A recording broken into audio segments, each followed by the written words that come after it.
como que o senhor lida com o sofrimento humano, que eu acredito que o senhor tenha vários pacientes em fase terminal, né?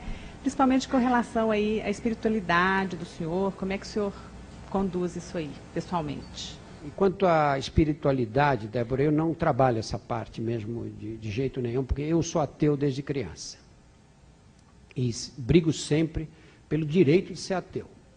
Porque eu tenho respeito por todas as pessoas religiosas que têm essa espiritualidade ligada a Deus, etc. Eu respeito todas, de qualquer religião. Pode ser crente, pode ser católico, espírita, eu tenho total respeito, respeito verdadeiro mesmo. Porque eu sei que eu pertenço a talvez menos de 1% da população mundial.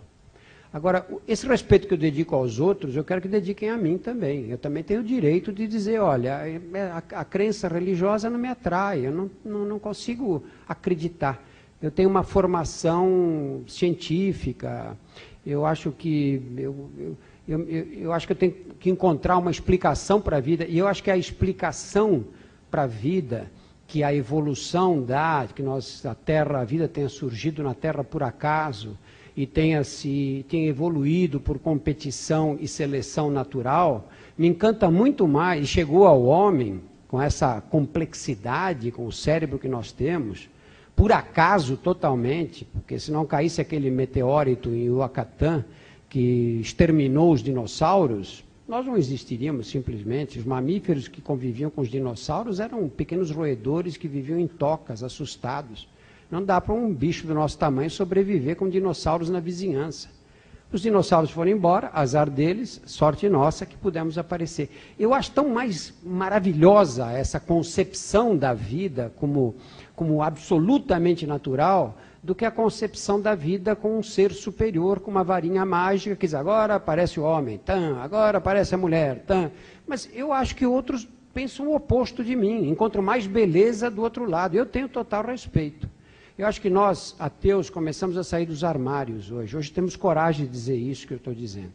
E os ateus, até hoje, as pessoas que não acreditavam, que não tinham essas crenças, eram tidas sempre como pessoas imorais, pessoas de mau caráter, pessoas fora do pensamento religioso, que era o único pensamento que enleva o homem. Não é verdade.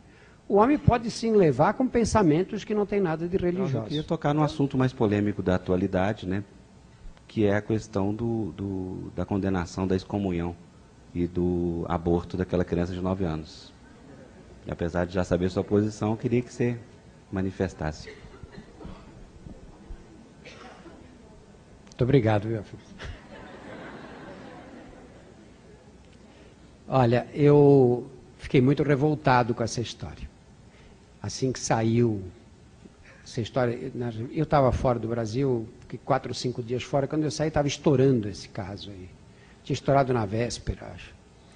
E eu li aquilo e falei, não é possível uma coisa dessa.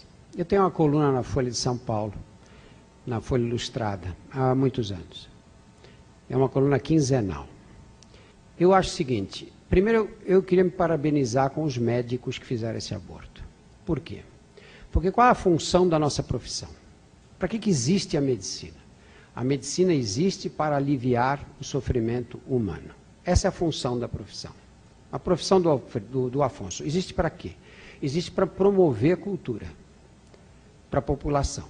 A profissão do advogado, para defender a lei. Cada profissão tem a sua finalidade. A nossa é para aliviar o sofrimento humano. Eu acho que o que esses rapazes e moças fizeram foi exatamente isso. Tentaram uma medida para aliviar o sofrimento humano dentro da lei brasileira. Nós temos um país que tem uma lei. A lei diz que, nesses casos, o abortamento está justificado. Eles aplicaram a lei e fizeram. O que aconteceu com eles? Foram excomungados pelo arcebispo de Olinda e Recife. Não apareceu uma associação médica, um conselho regional de medicina, um conselho federal, para dizer, olha, esses moços não erraram, eles fizeram o que está na lei, ponto.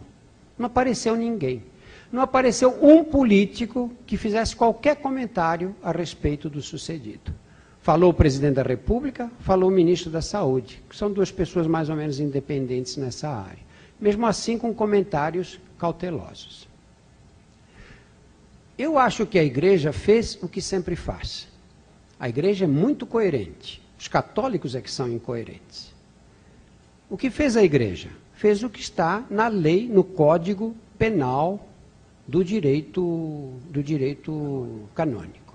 Existe um cânon, tem um número que eu esqueci, acho que 138, que diz que todo abortamento será considerado passível de excomunhão automática. E o que o bispo fez foi justamente obedecer a esse cânone. Ele não está errado, ele está certo, de acordo com o que ele pensa, de acordo com as leis da igreja, ele tem que ser excomungado. Aí as pessoas dizem, não, mas e o estuprador?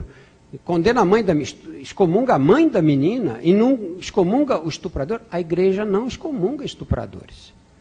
Nós temos aí casos de abusos sexuais contra crianças cometidos por padres pelo país inteiro. Todos nós que estudamos em colégios religiosos somos testemunhas de que isso foi rotineiro. Hoje não sei como é, porque eu ando afastado.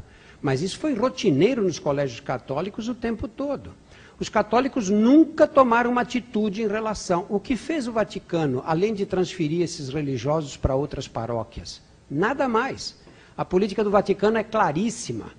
A Igreja Católica não condena estupradores. Nunca condenou. Por que vai condenar esse agora, exclusivamente? Sabe, eu não tenho absolutamente nada contra a igreja. Eu tenho só uma coisa contra. A Igreja Católica é absolutamente autoritária. E essa autoridade ela exerce de que maneira? Não é pelos benefícios espirituais que ela traga aos seus rebanhos. Não é por isso que ela é autoritária. Ela é autoritária porque ela domina os políticos. Político nenhum tem coragem de desobedecer a igreja. Político nenhum, de nenhuma cidade pequena, grande, média, de qualquer canto do país, quer ficar mal com o padre ou com o bispo da região, porque ele tem medo de não se eleger. E com isso, a igreja usa esse poder dela, que é desproporcional ao número de católicos do país, às pessoas religiosas do país, ela usa esse poder desproporcional para quê? Não é para indicar para os seus fiéis que sigam os ensinamentos da igreja. Quando a igreja diz que é contra a camisinha, contra o aborto, contra a pílula anticoncepcional, contra o divórcio, contra sexo antes do casamento, contra a pesquisa com células-tronco, ela não se limita a aconselhar os seus seguidores que adotem essas medidas. Ela quer impor essas medidas para todos nós que podemos não concordar com elas. Que direito têm esses senhores de querer impor as medidas que eles acham corretas e que eles defendem dizendo que é a palavra de Deus, que eu gostaria de saber onde se acha escrita essa palavra, para a gente poder ler, para ter uma ideia. Como é que foi escrita à mão? É um fax? Foi um e-mail? Como é que eles tiveram acesso à palavra de Deus para dizer que, em nome dessa palavra, toda a sociedade tem que obedecê-los? Nós vivemos numa sociedade que é leiga, e a sociedade tem direito de pensar coisas diferentes, cada um tem direito de escolher a religião que quer, ou tem direito até de não escolher nenhuma religião. Eles não têm direito de impor a vontade. Eu não vejo nada de estranho nesse acontecimento aí.